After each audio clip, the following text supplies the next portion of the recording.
The count of Monte క్రిస్టోలో కథ ఇది. అలా వాడుకున్నటువంటి ఒక తెలుగు సినిమా చిరంజీవి గారి వేట. అండమాన్ జైలుకి పంపించేస్తారు. అక్కడి నుంచి అతను బయటపడటం, వీళ్ళ మీద పగ తీర్చుకోవడం, ఇదంతా యాజ్ ఇట్ ఈజ్గా అలెగ్జాండర్ డ్యూమాస్ రాసిన పద్ధతిలోనే నడుస్తుంది. చిరంజీవి కోదండరామిరెడ్డి కాంబినేషన్లో సినిమా అనగానే అభిమానులు కూడా ఉన్నారు.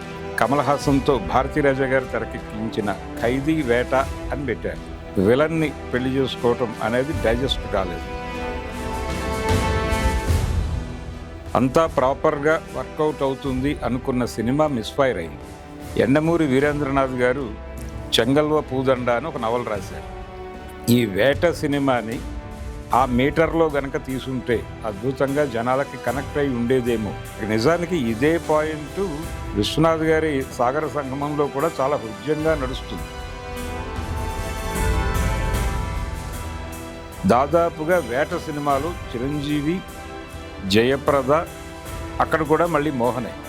అలాగే ఆ సినిమాలో నూతన్ ప్రసాద్ క్యారెక్టరు వాటి ఆడియన్స్ని కన్విన్స్ చేయలేకపోయింది అని అనిపిస్తుంది.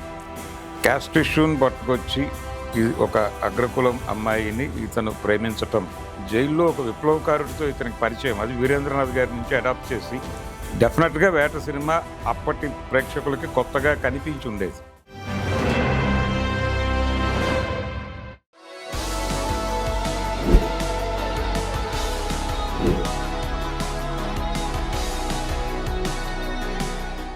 ఒక సాధారణ యువకుడు అనుకోని పరిస్థితుల్లో జైలుకి వెళ్ళాల్సి వచ్చి, అంటే తన చేయనటువంటి నేరానికి జైలుకు వెళ్ళాల్సి వచ్చి, తను ప్రేమించిన అమ్మాయికి దూరమయ్యి ఆ అమ్మాయి ఏమైపోయిందో తెలియక అలా జైల్లో మగ్గిపోతూ, అక్కడ జైల్లో పరిచయమైనటువంటి ఒక వ్యక్తి సౌజన్యంతో బయటపడి అతని మార్గదర్శకంలోనే ధనవంతుడిగా మారి ఆ ఊరికి వచ్చి అక్కడ తన జీవితాన్ని ఛిద్రం చేసి, అంటే అప్పటికి ఆ హీరోయిన్ వెళ్ళిపోయి ఉంటుంది అక్కడి నుంచి. తను ఏమైపోయిందో తెలియదు.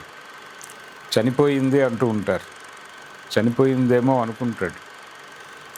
మొత్తంగా తన జీవితాన్ని సర్వనాశనం చేసినటువంటి ఆ గ్రామంలో ఉన్న పెద్దల్ని ఎలా మట్టు పెట్టాలో అలా మట్టు పెట్టేస్తాడు. అంటే తాము జైలుకు పంపించినటువంటి వ్యక్తే తిరిగి వచ్చి ఈ పగ తీర్చుకునే కార్యక్రమం చేస్తున్నాడు అనే విషయం అతన్ని జైలుకు పంపించిన వాళ్ళకి తెలియదు. ఎందుకు పంపిస్తారు వాళ్ళు జైలుకి ఇతన్ని? ఇతను ఒక కింది కులం వాడు. ఇతను ప్రేమించినటువంటి అమ్మాయి ఒక అగ్రకులానికి చెందినటువంటి అమ్మాయి.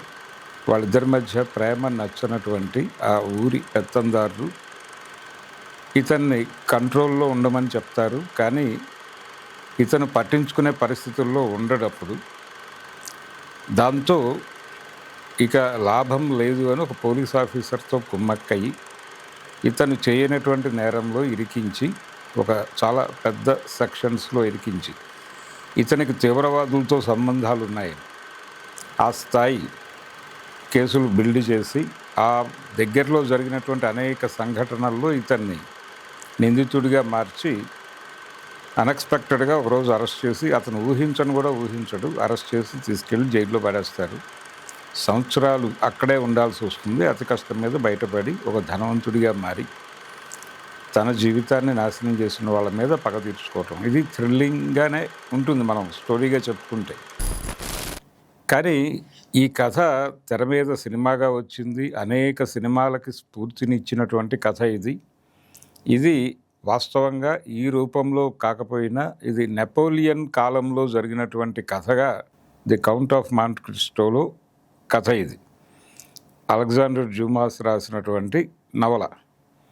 అది ప్రపంచ సాహిత్యంలో ఒక ప్రత్యేకమైనటువంటి, అంటే చాలా థ్రిల్లింగ్గా ఉంటుంది, సాహసోపేతంగా ఉంటుంది. ఇది చదివినటువంటి ప్రతి పాఠకుడిని చాలా థ్రిల్కి గురి చేసినటువంటి నవల. ఇది చదివి ఇన్స్పైర్ అయ్యి చాలామంది తమ సినిమాలకి వాడుకున్నారు, అలాగే తమ నవలల్లో వాడుకున్నారు. అలా వాడుకున్నటువంటి ఒక తెలుగు నవల, ఒక తెలుగు సినిమా గురించి నేను ఇప్పుడు చెప్పబోతున్నాను. చాలామందికి తెలుసు చిరంజీవి గారి వేట అనే సినిమా. ఆ వేట సినిమా కథ ఇదే. అయితే దీని నేపథ్యం అంతా కూడా బ్రిటిష్ వాళ్ళు భారతదేశాన్ని పరిపాలిస్తున్నటువంటి రోజుల్లో ఒక నావికుడు, అంటే ఒక సాధారణ నౌకల్లో పనిచేసేటువంటి ఒక నావికుడి జీవితంతో ముడిపడి అతను ప్రేమించిన అమ్మాయిని ఒక పెద్ద బ్రిటిష్ ఆఫీసర్ పెళ్లి చేసుకోవాలని అనుకుంటాడు. అనుకున్న తర్వాత ఇతన్ని రకరకాల కేసుల్లో ఇరికించి అండమాన్ జైలుకి పంపించేస్తారు. అక్కడి నుంచి అతను బయటపడటం, వీళ్ళ మీద పగ తీర్చుకోవడం, ఇదంతా యాజ్ ఇట్ ఈజ్గా అలెగ్జాండర్ డ్యూమాస్ రాసిన పద్ధతిలోనే నడుస్తుంది. ఆ ఎత్తుగడ కూడా అదే, కాకపోతే నేపథ్యం మార్చారు అంతే. కానీ ఆ సినిమా ప్రేక్షకులు విపరీతమైనటువంటి అంచనాలతో థియేటర్లకు వెళ్ళారు. కారణం, సంయుక్త మూవీస్ అనేటువంటి బ్యానర్లో తిరుపతి రెడ్డి గారు తీసినటువంటి ఖైదీ అనే సినిమా, మాగుంట సోదరుల సహకారంతో తిరుపతి రెడ్డి గారు తీసినటువంటి ఖైదీ అనే సినిమా ఎంత పెద్ద సెన్సేషనల్ హిట్టో అందరికీ తెలుసు. ఆ సెన్సేషనల్ హిట్ సినిమా తీసిన తర్వాత తిరిగి అదే బ్యానర్లో చిరంజీవి కోదండరామిరెడ్డి కాంబినేషన్లో సినిమా అనగానే భారీ అంచనాల మధ్య జనాలు ఉన్నారు, అలాగే అభిమానులు కూడా ఉన్నారు. దాంతో ఈ సినిమా రిలీజ్ అయిన రోజు, 2 రోజు టైటిల్ విపరీతంగా అట్రాక్ట్ చేసింది, వేట అనే టైటిల్. నిజానికి అదే సమయంలో భాగ్యరాజా గారు రాసినటువంటి ఒక కథతో, కమల్ హాసన్తో భారతీరాజా గారు తెరకెక్కించిన ఒక తమిళ సినిమాకి ఈ 2 సినిమాల పేర్లు కలిపి ఖైదీ వేట అని పెట్టారు. అది వేరే సంగతి. అయితే ఈ వేట అనే టైటిల్, చిరంజీవి గారి లుక్స్, ఖైదీ తాలూకా ఇన్ఫ్లుయెన్సు అదే బ్యానర్ నుంచి, అదే డైరెక్టర్ చేతిలో నుంచి, అంతకంటే అంటే విఎస్ఆర్ స్వామి గారిది ఒక ధోరణి. ఈ సినిమాకి లోక్ సింగ్ గారు కెమెరా, దాంతో ఇది ఇంకా ఎక్స్ట్రీమ్గా ఉంటుంది. ఇలాంటి అంచనాలతో థియేటర్లకి పోటెత్తారు జనాలు. కానీ సినిమా నిరుత్సాహపరిచింది. హీరోయిన్ విలన్ని పెళ్లి చేసుకోవటం అనేది డైజెస్ట్ కాలేదు తెలుగు ప్రేక్షకులకి. అంటే ఆ చెప్పిన పద్ధతి కూడా ప్రాపర్ వేలో వెళ్ళలేదు, జస్టిఫై కాలేదు. నిజానికి ఈ నవలని సినిమాగా తీయాలి, ఈ నవల ఆధారంగా ఇలా సినిమా కథ అని పరుచూరి బ్రదర్స్ అనుకున్నప్పుడే కోదండరామిరెడ్డి గారికి సందేహం ఉందట. ఆయన తర్వాత చాలా సందర్భాల్లో చెప్పాడు. కానీ ప్రొడ్యూసర్ గారు కన్విన్స్ అయ్యాడు, హీరో గారు కన్విన్స్ అయ్యాడు. కాబట్టి మనం దీంతో ముందుకు ట్రావెల్ అవటమే బెటరు అని అనుకుని తన కృషి తాను చేశాడు. ప్రతి సన్నివేశం చాలా హై వోల్టేజ్లో ఉండేలాగా సినిమాని టేకింగ్ పరంగా నిలబెట్టేటువంటి ప్రయత్నం తను చాలా బలంగా చేశాడు. అలాగే ఆ జైల్లో పరిచయం అయ్యేటువంటి ఆ స్ట్రేంజర్ క్యారెక్టర్లో జగయ్య గారు నటించారు. అంతా ప్రాపర్గా వర్కౌట్ అవుతుంది అనుకున్న సినిమా మిస్ఫైర్ అయింది. అయితే ఇదే సమయంలో చిరంజీవి గారికి అనేక సినిమాలు, చిరంజీవి గారితో సినిమా ప్రయాణం సుదీర్ఘంగా ఉన్నటువంటి ఒక రచయిత యండమూరి వీరేంద్రనాథ్ గారు. యండమూరి వీరేంద్రనాథ్ గారు 70 దశకం చివరల్లో ఆంధ్రజ్యోతిలో చెంగల్వ పూదండ అని ఒక నవల రాశారు. సీరియల్గా వచ్చింది అది. ఆ సీరియల్కి కూడా inspiration Count of the Monte క్రిస్టోనే, అలెగ్జాండర్ డ్యూమా రాసినటువంటి ఈ నవలే. దీన్ని ఆయన అడాప్ట్ చేసినటువంటి పద్ధతి, అది పూర్తి గ్రామీణ వాతావరణంలో జరుగుతుంది కథ. ఒక విప్లవకారుడి కథ అన్న లెవెల్లో నడుపుతాడు ఆయన ఆ కథని. ఆ గ్రామంలో ఇందాక నేను చెప్పినటువంటి పద్ధతిలో నడుస్తుంది. ఇది ఆ గ్రామంలో ఉండేటువంటి ఒక కింది కులాలకు చెందినటువంటి యువకుడు, అతను ప్రేమించిన అమ్మాయి, ఆ ఊరి పెత్తందారులతో ఘర్షణలు, వాళ్ళు ఇతన్ని ఊళ్ళో ఉంచనివ్వకూడదు అని డిసైడ్ అయిపోయి అతని మీద తప్పుడు కేసులు పెట్టి జైల్లో వేస్తే, ఆ జైల్లో అతనికి ఒక విప్లవకారుడితో పరిచయం అవుతుంది. అంటే నక్సల్బరీ రాజకీయాలు, చాలా చదువుకున్నటువంటి వాళ్ళు జైళ్ళకి వెళ్ళారు అనేటువంటి అక్కడి నుంచి ఆ క్యారెక్టర్ని డిజైన్ చేసుకున్నాడు వీరేంద్రనాథ్ గారు. చేసుకుని అలా చదువుకున్నటువంటి ఒక వయసు మళ్ళినటువంటి ఒక విప్లవకారుడి చేతిలో పడతాడు ఇతను. ఆయన ఇతని కథ వింటాడు. విని ఇతన్ని అన్ని విధాలా చాలా సమర్థుడిగా తయారు చేస్తారు. ఏమీ తెలియనటువంటి ఒక పల్లెటూరు యువకుడు, జస్ట్ అన్యాయం జరిగితే తిరుగుబాటు చేయడం మాత్రమే తెలిసినటువంటి యువకుడిని ఒక మేధావిగా మలచి అతన్ని బయటికి పంపిస్తాడు. ఈయన బయటికి పంపించిన తర్వాత అతను తన మేధాశక్తితో ఎలా ప్రపంచాన్ని కంట్రోల్లోకి తీసుకుని ఆ ఊరెళ్ళి పగ తీర్చుకున్నాడు అనేది లైన్ చెంగల్వ పూదండ అనేటువంటి నవల. నిజానికి ఈ వేట సినిమాని ఆ మీటర్లో గనక తీసుంటే డెఫినెట్గా సినిమా చాలా అద్భుతంగా జనాలకి కనెక్ట్ అయి ఉండేదేమో. చాలా కాలం అంటే చిరంజీవి గారితో అభిలాష సినిమా వచ్చింది. దానికి వీరేంద్రనాథ్ గారే రైటరు. ఆయన రాసిన నవల ఆంధ్రజ్యోతిలో వచ్చిన అభిలాష నవలనే సినిమాగా తీశారు. ఆ సినిమా ప్రేక్షకాదరణ పొందింది. దాని తర్వాత ఆయనే రాసినటువంటి డబ్బు టు ది పవర్ ఆఫ్ డబ్బు నవలని ఛాలెంజ్ అనే పేరుతో కెఎస్ రామారావు గారే సినిమాగా తీశారు. రాక్షసుడు. ఈ ప్రయాణం ఇలా నడిచింది. ఈ నడుస్తున్నటువంటి సమయంలో చాలామంది మనసులో అంటే అభిలాష వచ్చేసిన తర్వాత చాలామంది మనసుల్లో ఉద్భవించిన భావం ఏంటంటే చెంగల్వ పూదండని ఎందుకు వీళ్ళు సెలెక్ట్ చేసుకోవట్లేదు సినిమాగా తీయటానికి అని. కానీ చెంగల్వ పూదండ ఎప్పుడూ సినిమాగా అనౌన్స్ కాలేదు. విచిత్రంగా వేట సినిమాగా అది పరుచూరి వారి రచనగా బయటకు వచ్చింది. ఆ సినిమా చూసిన తర్వాత చాలామందికి సందేహం, ఇదేమిటి ఇలా జరిగింది ఈ సినిమాని అంటే, అక్కడ పరుచూరి సోదరులు కోదండరామిరెడ్డి గారు అనుకున్నది ఏంటంటే ఇది బ్రిటిష్ కాలంలో జరిగినటువంటి కథగా చెప్పడం ద్వారా దీనికి ఒక హిస్టారికల్ బేస్ ఏర్పడుతుంది ఈ కథకి అని అనుకున్నారు. అలాగే హీరోయిన్ వేరే అతన్ని పెళ్లి చేసుకోవటం అనేది డెఫినెట్గా ఆడియన్స్ కన్విన్స్ అవుతారు. అంటే అదొక విషాదం ఇతని జీవితంలో అనేది. అతను తిరిగి వచ్చేసరికి నిజానికి ఇదే పాయింట్ విశ్వనాథ్ గారి సక్సెస్ఫుల్ సినిమా సాగర సంగమంలో కూడా చాలా హృద్యంగా నడుస్తుంది. అందులో కూడా అది ఒక నాట్యకారుడి పాత్రే, కానీ అక్కడ కూడా అతను రకరకాలుగా సమాజం నుంచి అనేక ఘర్షణలకి గురై ఎలా వెళ్ళాలో తెలియనటువంటి ఒక గందరగోళ స్థితిలోకి చేరుకుంటాడు. ప్రేమ విఫలమవుతుంది. కళాకారుడిగా తను సాధించాల్సినటువంటి హైట్స్ సాధించలేకపోతాడు.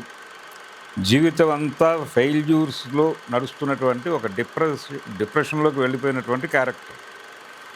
ఆ క్యారెక్టర్లో ఉన్నటువంటి టాలెంట్ అంటే ఆయనకున్నటువంటి నృత్య కళ గురించి సంపూర్ణ జ్ఞానం ఉన్నటువంటి హీరోయిన్ ఆ కళని డెఫినెట్గా తర్వాత తరాలకు అందించాలి అని పట్టుదలతో ప్రయత్నించి అతని కళని ట్రాన్స్ఫర్ అయ్యేలాగా చేసేటువంటి ప్రయత్నం సాగర సంగమం. ఇందులో కూడా తను ప్రేమించిన అమ్మాయి దూరమైపోవటం జరుగుతుంది. నిజానికి తను ప్రేమించే నాటికే ఆ అమ్మాయికి వివాహం అయి ఉంటుంది. అలా కన్విన్స్ చేశాడు ఆయన. ఎవరు? కె విశ్వనాథ్ గారు. అలా కన్విన్స్ చేసి తను ప్రేమని ఎక్స్ప్రెస్ చేసే సమయానికి ఆవిడ తన పెళ్లి గురించి అనుకోకుండా జరిగినటువంటి కొన్ని సంఘటనల గురించి చెప్పి తన భర్త గురించి కూడా చెప్తుంది. చెప్పిన తర్వాత ఆ భర్త తిరిగి వచ్చి ఈవిని తీసుకువెళ్తాడు. సరిగ్గా ఈయన ప్రేమ ఎక్స్ప్రెస్ చేయాలి అనుకుంటున్నటువంటి సందర్భంలో జరిగేటువంటి సంఘటనలు. అతనికి అప్పటికే ఫెయిల్యూర్స్ అలవాటైపోయినటువంటి హీరో సరే మన జీవితంలో ఇదొక పెద్ద ఫెయిల్యూర్ అని చెప్పి అలా రిసీవ్ చేసుకుని సైలెంట్గా ఉండిపోతాడు.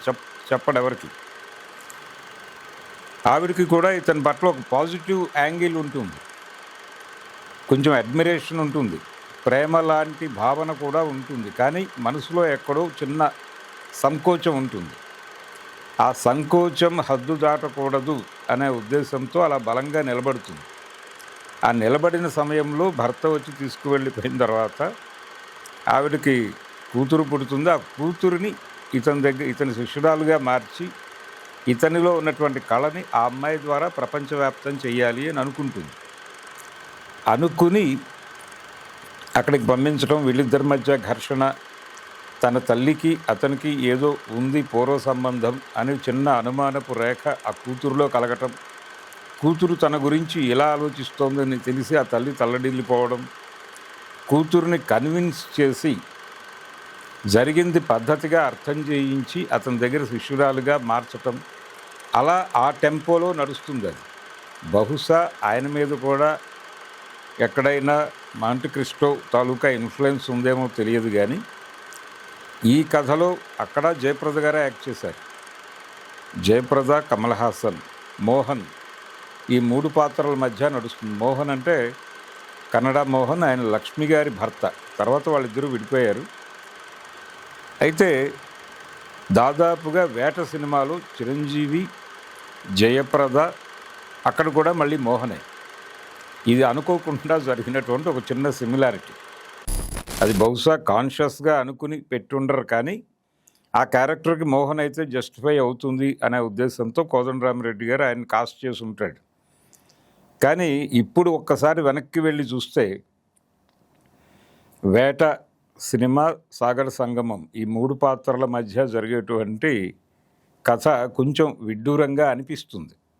అదేమో సక్సెస్ అయింది. అక్కడ కూడా హీరోయిన్ ఒక రకంగా విలన్ కాదు, కానీ వేరే వ్యక్తిని పెళ్లి చేసుకుంటుంది కూతురు. ఆ కూతురుతో ఈయన శిష్యరికంలో ఆ కూతురు చాలా పెద్ద కళాకారిణిగా రాణించటం, అలా నడుస్తుంది ఆ లైన్. ఇక్కడ ఈయన తిరిగి పెళ్లి చేసుకోవాలి అనే ఉద్దేశంతో వచ్చేసరికి ఇక్కడ పెళ్ళి అయిపోయి ఉంటుంది. పైగా ఎవరైతే తనని జైలుకి పంపించాడో ఆ వ్యక్తితో పెళ్ళై ఉంటుంది. అక్కడ ఆ హృదయం పడేటువంటి వేదన, అలా నడుస్తుంది ఇది. ఎక్కడో అంటే ఏది చెప్పాలన్నా కానీ ఆడియన్స్ని కన్విన్స్ చేయటం అనేది నిజంగానే డైరెక్టర్కి కానీ స్క్రిప్ట్ రైటర్కి కానీ ఒక పెద్ద టాస్క్. అది కన్విన్సింగ్గా చెప్పగలిగాడు ఆయన. చెప్పగలగటంతో జనాలు ఆ సినిమాని ఒక రకంగా నెత్తి మీద పెట్టుకుని బ్రహ్మరథం పట్టారు. చాలా పెద్ద విజయం సాధించినటువంటి సినిమా సాగర సంగమం.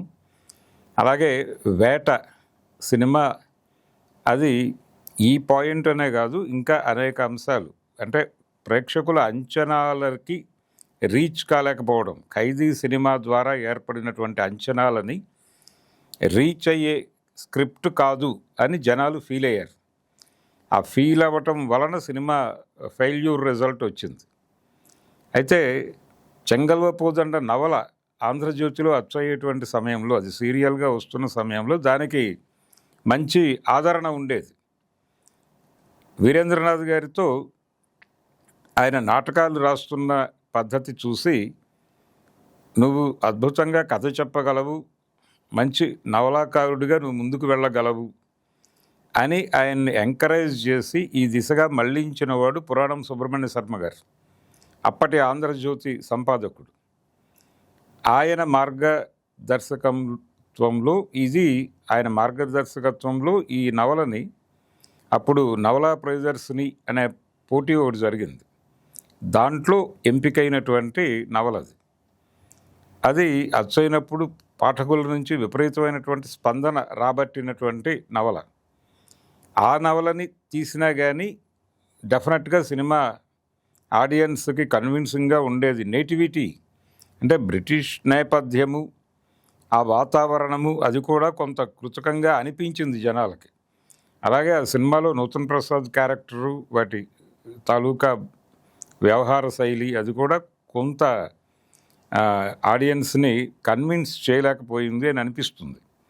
అలా కాకుండా ఇది ఇలా గనక చెంగల్వ పోదండని అడాప్ట్ చేసుంటే డెఫినెట్గా అది, రెండోది నేను ఇందాక చెప్పినటువంటి కాన్ఫ్లిక్ట్, క్యాస్ట్ ఇష్యూని పట్టుకొచ్చి ఇది ఒక అగ్రకులం అమ్మాయిని ఇతను ప్రేమించటం అనే కాన్ఫ్లిక్ట్లోకి తీసుకొచ్చి కథని పూర్తి రూటెడ్గా బేస్లోకి తీసుకెళ్ళి అక్కడ జైల్లో ఒక విప్లవకారుడితో ఇతనికి పరిచయం, అది వీరేంద్రనాథ్ గారి నుంచి అడాప్ట్ చేసి అలా గనక డిజైన్ చేసి ఉంటే డెఫినెట్గా వేట సినిమా అప్పటి ప్రేక్షకులకి కొత్తగా కనిపించి ఉండేది. ఇతను బయటకు వచ్చి పగ తీర్చుకోవటం కాకుండా ఆ ఊరి ప్రజల సహకారంతో వాళ్ళు చేసి ఆ జరిగినటువంటి నేరాలన్నీ వాళ్ళు చేసినవే అని ప్రూవ్ చేసి వాళ్ళని బయటపెట్టి, ప్రజల సమక్షంలో బయటపెట్టి నిలబెట్టడం, దోషులుగా సమాజం ముందు నిలబెట్టడం అనే దిశగా గనక కథని నడిపుంటే డెఫినెట్గా ఆడియన్స్ని గ్రిప్ చేయగలిగి ఉండేవారు. అలా కొన్ని కథలు ఒక అద్భుతమైన ఇన్స్పిరేషన్ ఉంటుంది, దీన్ని మనం ఇలా చెప్దాం అని అనుకుంటారు. అంటే ఎక్కడో ప్రేరణ ఉంటుంది, ఆ ప్రేరణని ఇలా ఎక్స్ప్రెస్ చేద్దాం అని అనుకుంటారు. ఆ అనుకున్నది చాలా సందర్భాల్లో వర్కౌట్ అవుతుంది, కొన్ని సందర్భాల్లో వర్కౌట్ అవ్వదు కూడా. అలా వర్కౌట్ అవ్వకుండా తెలుగు ప్రేక్షకుల నిరాదరణకి గురైపోయినటువంటి అలెగ్జాండర్ డ్యూమా రాసినటువంటి ఆ మౌంట్ క్రిస్టో అనేటువంటి నవల చాలా కాలం అది నాన్ డీటెయిల్డ్గా కూడా ఉండేది. వీరేంద్రనాథ్ గారికి అలా పరిచయం ఆ నవల. ఆయనకి అది నచ్చి ఆయన బ్రెయిన్లో తిష్ట వేసుకుపోయినటువంటి ఆ కథ ఆయనతో ఆ చెంగల్వ పూదండ అనేటువంటి నవల రాయించింది.